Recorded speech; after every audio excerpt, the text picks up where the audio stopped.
अस्सलाम वालेकुम, my name is Iman Zara from grade 7। आज हम सीखेंगे सेट्स। ठीक है, ये हमारे पास मैथ का चैप्टर नंबर 1 है और एक्सरसाइज भी हमारे पास 1A है। तो इसमें हमारे पास सबसे पहले जो चैप्टर का नेम है वो है सेट्स। तो सेट्स क्या होता है, जैसे कि हमने ए और बी को मिला के इसके सेट्स बनाने पड़ते हैं, इस वजह से आज हम बनाएंगे सेट्स। तो फर्स्ट हमारे पास वैल्यू भी आती है, ये हमने लिख लिया 1, जो हमारे पास क्वेश्चन होगा। ठीक है, मैं ऊपर लिख देती हूँ, क्वेश्चन वैल्यू नहीं है। इसमें हमारे पास क्वेश्चन है if u is equal to bracket 0 1 2 3 4 5 6 7 8। ठीक है, इतनी हमारे पास वैल्यू है। फिर हम आगे क्या डालेंगे, ब्रैकेट। ठीक है, ये हमने दो जगह पर ब्रैकेट लाजमी डालनी होती है।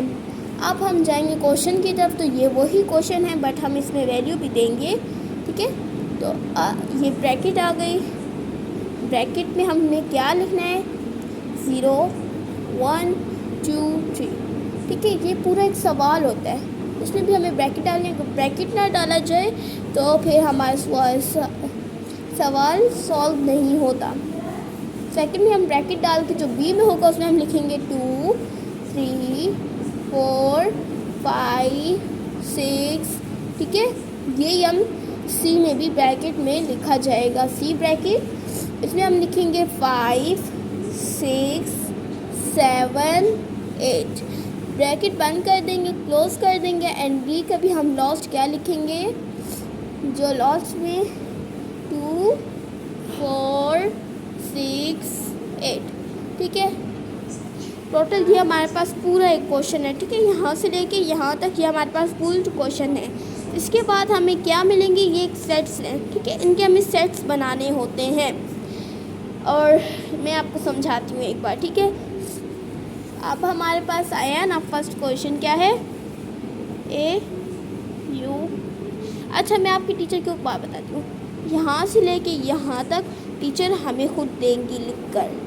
वाई नो, उसके बाद हमें एक वैल्यू मिलेगी। ठीक है, जो हमें टीचर देंगे, हमने खुद नहीं लिखना होगा। ए सेट्स में है, बी सेट में है, लेकिन जो यू है यूनिवर्सल है। ठीक है, यूनिवर्सल सेट हमें बनाना है। ठीक है, इसमें होता क्या है मैं आपको समझाती हूँ। इसमें जो हमारे पास फर्स्ट वैल्यू होगी मैं आपको करके समझाती हूँ। ठीक है, 1 सॉल्व करने लगे अब हम इस वैल्यू को। ठीक है, तो हम लिखेंगे A U B is equal to bracket, उसके बाद हम लिखेंगे 0 1 2 और 3। ठीक है, ये हमारे पास सिर्फ ए में है। ठीक है, ये 4 जो डिजिट हैं वो हमें सिर्फ ए में मिले हैं, लेकिन इसमें हमारे पास बी भी है। तो हम क्या लिखेंगे, इधर इज इक्वल डाल के ब्रैकेट, बी में क्या है 2 3 4 5 और 6। ठीक है, ये हमारे पास टोटल है। इसके बाद हम नीचे करेंगे क्योंकि यूनिवर्सल है ना।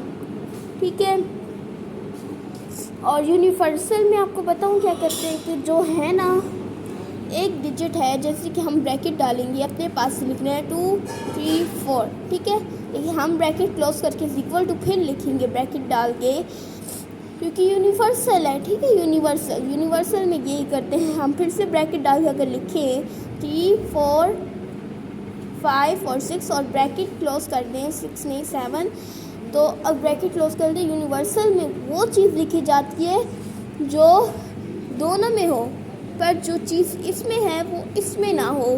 ठीक है, तो अब देखें तो जो फर्स्ट 3 है हमारे पास वो फर्स्ट वाले में मौजूद है, और 4 भी। तो हमारे पास पीछे लास्ट 2 डिजिट बचे, कौन से, 6 और 7। ठीक है, 2 डिजिट थे हमारे पास डिजिट। अब वैसे ही हम इसको सॉल्व करेंगे। ठीक है, ये हमें ऊपर क्वेश्चन मिलेगा और ये भी। ठीक है, तो हमने फर्स्ट ए के लिखने थे। ठीक है, तो ए के हम लिख चुके हैं, इज इक्वल टू हमारे पास यूनिवर्सल है, तो आपने इसमें यू के हैं भी नहीं। आप ऐसा ना हो कि आप यू की वैल्यूज लिख दें, इस वजह से ये क्या है, यूनिवर्सल। मैं ऊपर लिख देती हूँ यूनिवर्सल सेट। ठीक है, यूनिवर्सल सेट है ये।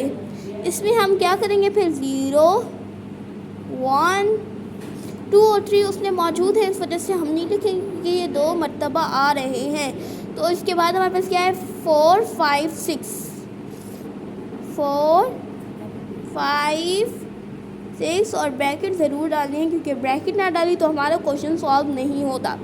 यूनिवर्सल में हम ये काम करते हैं जैसे मैंने आपको समझाया, इसमें हमें बहुत सी वैल्यू मिल सकती हैं। ठीक है, अब है ना ये वाली वैल्यूज़ हैं हमारे पास। ठीक है, अभी हमने कौन सी सॉल्व की है, ए यूनिवर्सल, बी। ठीक है, ए लिखना था मैंने बी लिख दिया।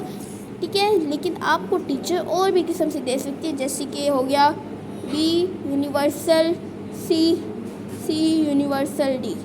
ठीक है, तो आपने क्या करना है, फर्स्ट इनकी वैल्यूज़ लिखनी होती हैं, फिर इनको नीचे सॉल्व करना चाहता है। जो अब चीज़ इधर है वो इसमें ना हो वो लिखी जाती है। ठीक है, ये मैंने आपको अच्छे से समझा दिया है। अब मैं आपको बस समझाऊंगी नेक्स्ट क्वेश्चन हमारे पास क्या है। अगला क्वेश्चन हमारे पास है तो हम अब वो सॉल्व करने लगे हैं। अगला हमारे पास क्या है, ये ही है। ठीक है, क्वेश्चन यही है, लेकिन हमने अब इस तरीके से इसको सॉल्व नहीं करना। ये नेगेटिव इंटीजर इस तरह के होते हैं क्वेश्चन। ठीक है, तो अब हमारे पास जो नेक्स्ट क्वेश्चन है वो है सेकंड, हम यहाँ पे लिखेंगे। अब इसके ऐसे क्वेश्चन है, मैंने आपको फर्स्ट समझाया तो यकीनन आपको सारे समझ आ चुके होंगे, क्योंकि ये बहुत आसान होते हैं। ठीक है, ज़्यादा मुश्किल भी नहीं है, अगर आप सॉल्व करें तो आपको आसान लगेंगे। अगर आप समझेंगे ना कि ये बहुत मुश्किल है तो आप बहुत ज़्यादा कंफ्यूज हो जाएंगे और आपको ये मुश्किल ही लगेंगे।